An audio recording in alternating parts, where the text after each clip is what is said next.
Hey guys, John here, Survival Dispatch. With me, as always, Chris Weatherman, and we get questions, I feel like, on a weekly basis Everybody when it asks comes about to packaging food in Mylar bags and sealing it for long-term storage. Yep. So we thought that we would just take a few minutes here, show you how we do it. Super simple, easy. Yeah, and this is pretty much, keep it simple, stupid. The items that you're going to need are, number one, Mylar bags. Number two, O2 absorbers. Yep. Number three, A sealer. a sealer. Number four, a bucket, and we have a gamma lid on this bucket here for some storage. Something to seal up. And then food. So Food. pretty simple. And what we've done is we'll put links below of the items that we used here. Your food, you can pick whatever you want, but the process is the same pretty much no matter what, except for a few conditions. Yeah, certain things like flour, rice, or flour, sugar, salt require a little bit of extra care. But for things like rice, beans, pasta, any of your already dried goods, pretty simple to store. Yeah. So this is kind of just a step-by-step process of exactly what we do. What I did was I went on Amazon. This is kind of like a supply kit, so it's 50 bags, 50 O2 absorbers. You can get a sealer that pretty much lasts forever. Yeah, I have the same kind of sealer at my house. Same thing I use. They look like they were designed in 1960 because they were designed in 1960 and they haven't changed since then. So, and then a bucket. This is just a Home Depot bucket. I just needed something to transport everything here and everything. But use a food grade bucket. Gamma lids make it nice. They are resealable. They're screw top. They make it real nice because trying to pry the lid off a 5-gallon bucket is a pain. And then it seems like it never wants to truly snap all the way unless back down. you've got a mallet. Yeah. So a gamma lid, seals this stuff out, but it also gives you a thread top. So that's a good investment to put into a bucket. Yep. Let's talk about a few things. Once you get started, well, first I would say you kind of want to map out how much you want to store. Yeah, you're gonna have to have an idea because one of the things is when you cut open your O2 absorbers, you got to use them, pretty quick. Or what we're gonna end up doing today, because we're not gonna use all these in one bag, is we'll reseal this bag. Now, will that degrade them a little bit? Yes, a tiny little bit, but not very much, because they'll consume whatever little bit of oxygen gets in there pretty damn fast. So you just have an idea what you're going to do. Like we've got, what is this one, a 3-pound bag of rice. That'll be one bag, and as you'll see, it won't even fill this thing up close. Yeah. So we have 8 pounds of rice here, and what you kind of want to do is, and as you do this more and more, you'll start to realize how much of rice or beans or whatever fits into a bag. But then what you'll want to do is let's just say we have 8 pounds of rice right now. If we say like 3 pounds fits in each bag, try to get like 15 pounds of rice so that when you open the 5 oxygen absorbers, you use them all. Yeah. Don't get like 12 pounds of rice and then you're throwing away oxygen absorbers or anything like that. So it's just a little bit of math before you get started, but once you get started, it's pretty simple. So first step, get Mylar bags open. So I'm gonna throw these to the side here. And you don't vacuum seal these either. Number one, if you have a vacuum sealer and you stick a Mylar bag into it, it's not gonna seal it. It's not gonna vacuum it. It's just gonna, this stuff is so smooth, I guess, for lack of a better word, the Mylar, that it just sucks together, forms a seal right there, nothing's gonna come out of it. So you're not gonna vacuum seal them. Now there's all kinds of crazy tricks you can do, but for rice and beans and stuff, there's no need to vacuum seal. Super simple here. Yeah, super duper simple. So you open a bag. Open? No, let's not see yet. You wanna leave it? Let's prepare our bags first. Here, I'll hold this. Yeah, you hold that. All we're gonna do, open this up. It does help if you have a second hand every now and then. It does. And then we're just gonna dump the whole thing in.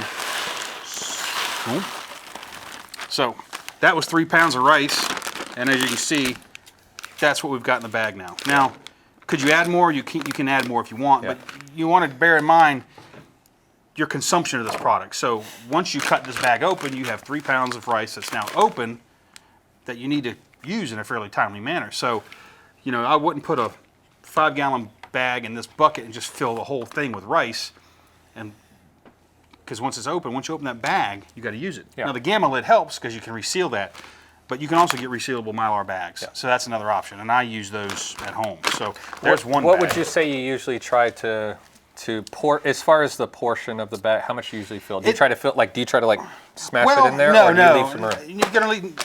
You need to leave room because two is you got to lay this thing down. You got to have a lip. Yeah, you got to be able to lay this thing down inside the sealer and have room to get it flat. Now, if your product's all the way up here, it's going to be spilling out into where you're trying to seal. And when I seal bags, which we'll show in a minute, I put 2 seals on it. There's no reason not to. Don't cost me any extra money, and it's twice the protection. So we'll just get these ready. Yep. Grab that one. We'll pour half of it in there.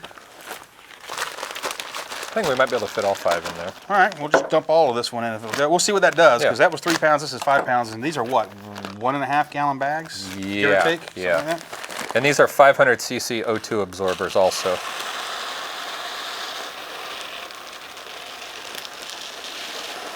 Oh, so Yeah. that's too much. Yep. And that's what we can show here in just a second. Yeah. So now, that's not really too much. It might work. So this one's filled up to here. So there was 3 pounds right here. Here's 5 pounds in the same bag. So when we go to seal this one, which we can probably do it, actually, there's enough room. Yeah. The rice is so much closer to the top that it can actually get in the way of sealing. And 2, as you fill the bag up, you know, it expands this way, and it makes getting it flat right here that much more difficult. So you get a good seal all the way across. Because if you have any wrinkles at all when you go to seal this, that's an air leak. Yep. Air's getting in or out, however you want to look at it. So you got to have it perfectly flat when you go to seal this thing. So then the next step is pretty simple. Open up the O2 absorbers. Drop one in here. Uno. Would there ever be a reason to put more than one? Yeah, and we're going to talk about that Yep. here in just a second. So we're on the same train. Depending on the volume of the bag, so we got one in there. If this bag has considerably more volume in it that doesn't have product, so sometimes you may want to throw 2 in. Go ahead and drop another one in. It ain't going to hurt nothing. So now, because of the volume of the bag, we threw 2 in here. But we can also mitigate that too by where we seal it. We don't have to seal it up here. Yeah. We can seal it down here. So here, hold that one.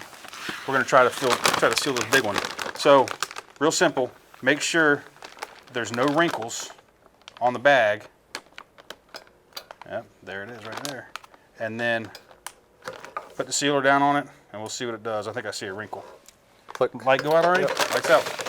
So, no, the wrinkle didn't go all the way through. So there's one seal, but I'm gonna hit it again because like I said, it's not costing you nothing, and it's twice the insurance to put another seal on it. And there it goes.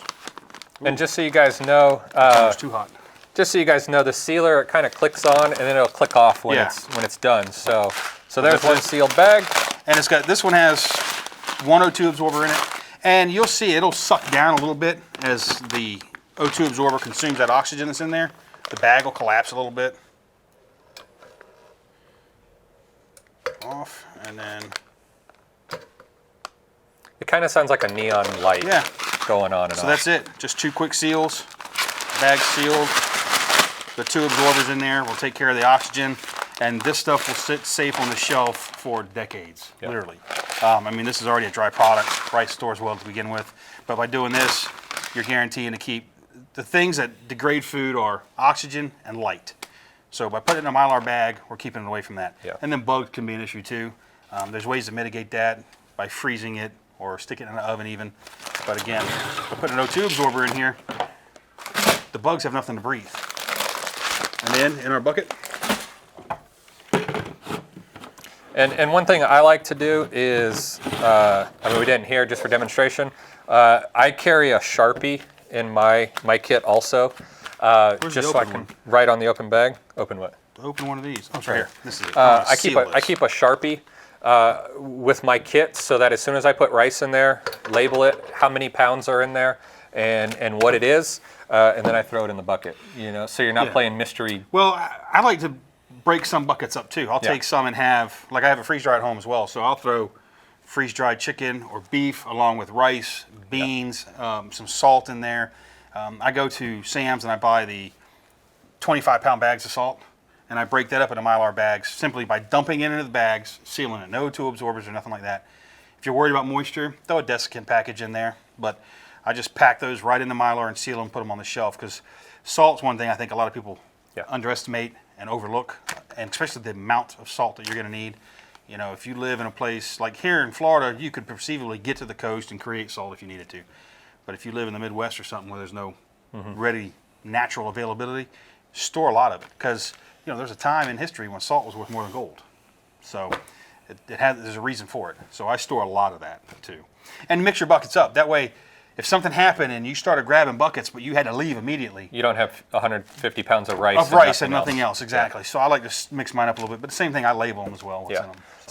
So guys, that's our kind of easy 1, 2, 3 step process of Mylar food, putting food in Mylar bags. Yeah.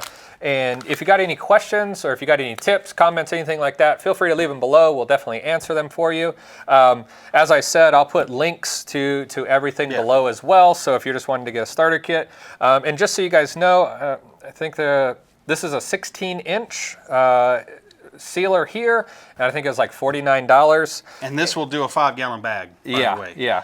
It's tricky because once the bag's in the bucket, you're trying to seal, that gets real tricky. But this will do it. It's what I use at home. Yeah, so about $50, and Mylar bags, I got it as like a combo kit, so it was 50 Mylar bags, 50 O2 absorbers. I think they were like $25 for everything.